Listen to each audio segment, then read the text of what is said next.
Introducción a la investigación en AICLE. ¿Cómo preparar nuestro proyecto de investigación?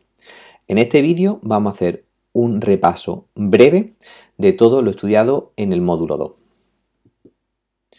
Nuestro proyecto de investigación debe empezar con una introducción, cuyos propósitos principales son expresar claramente el tema de nuestra investigación o nuestra hipótesis de estudio, justificar la relevancia de la investigación o el nicho que viene a llenar y presentar y resumir las principales secciones o capítulos de nuestra investigación. Nuestra introducción debe empezar planteando nuestros objetivos, que pueden derivar del problema de la investigación o de cualquier aspecto que hayamos observado en nuestra práctica docente. Estos objetivos van a determinar una metodología, que una vez que la pongamos en práctica nos va a producir unos resultados. Estos resultados nos van a permitir llegar a unas conclusiones que van a contestar a los objetivos que planteamos al principio. El segundo punto de la introducción es la justificación, es decir, por qué vamos a llevar a cabo este proyecto de investigación.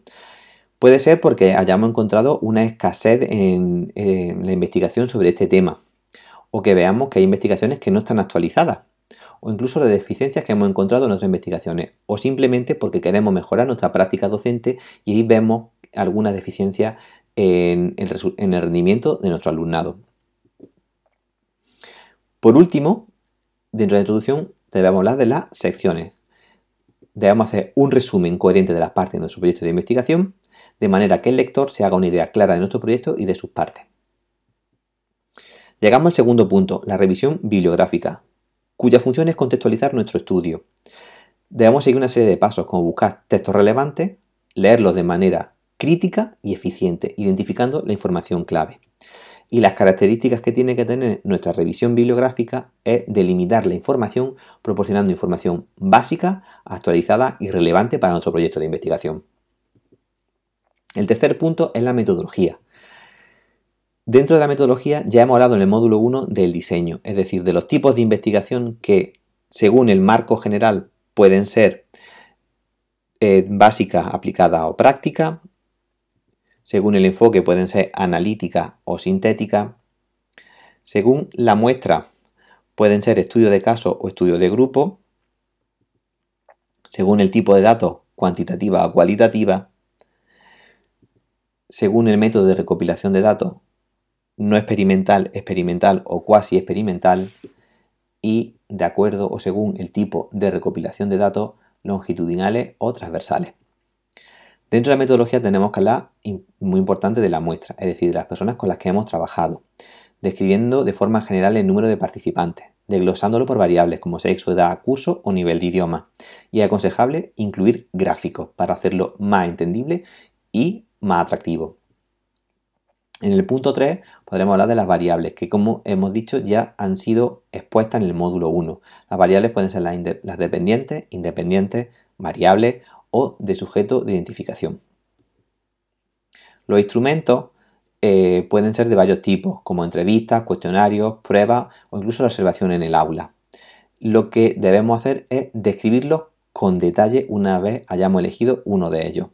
Para ello debemos justificar su elaboración, debemos validarlo, es decir, garantizar la validez y la fiabilidad de nuestro instrumento. Para ello siempre recomendamos la doble validación, es decir, que una vez que lo hayamos diseñado, someterlo a la evaluación de 5 expertos, que en este caso pueden ser 5 compañeros del centro, que nos proporcionen un feedback e introducir estas modificaciones en la versión final de nuestro instrumento. Por último, deberemos describir cómo lo vamos a administrar. La recopilación y análisis de datos es el siguiente punto dentro de la metodología. Podemos recopilar los datos y para ello sería bueno que lo hiciésemos siguiendo un procedimiento que debe estar ilustrado en una tabla, indicando cómo y cuándo los vamos a recopilar. Algo parecido para el análisis. Tendremos que recoger unos datos, podemos recogerlos en un Excel y usarlos para la consecución de datos como la media, la moda o la mediana. Una vez hayamos analizado estos datos, obtendremos unos resultados que debemos relacionar con los objetivos y hacer que estos objetivos nos conlleven a unas implicaciones pedagógicas. El cuarto punto quizás sea el más interesante, las limitaciones de nuestro estudio. Y aquí hay que ser siempre honesto y sincero o sincera con uno y una misma. Puesto que no siempre vamos a hacer una triangulación o no vamos a tener un control de variables o no vamos a hacer varios análisis de datos, por lo cual es interesante que lo introduzcamos y esto no tiene por qué desmerecer nuestra investigación. Esto nos lleva al siguiente punto, a futuras líneas de investigación, puesto que si nuestro propio proyecto de investigación ya tiene unas limitaciones, podemos invitar a otros a que repliquen el estudio o a usar más métodos como de triangulación o incluso realizar algo parecido basándose en nuestro estudio para hacer un estudio longitudinal.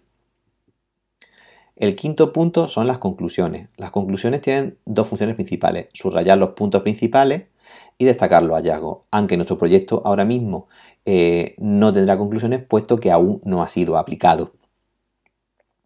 Una vez que lo apliquemos, sí tenemos que tener en cuenta unas recomendaciones a la hora de redactar estas partes, como puede ser volver a cada uno de nuestros objetivos, evaluar críticamente la relevancia de estos datos, mencionar si hay implicaciones pedagógicas o no, y lo que no debemos hacer es introducir material nuevo en las conclusiones o restarle importancia a los resultados que hayamos conseguido. Llegamos al último punto, que son las referencias, que se deben incluir todas las referencias mencionadas en el transcurso de nuestro proyecto. Debe haber una coincidencia entre lo que citamos y los textos que estamos utilizando. Y por supuesto tenemos que decidir una convención, es decir, cómo los vamos a citar y respetar a lo largo de todo el proyecto. Esto ha sido todo. Muchas gracias por vuestra atención.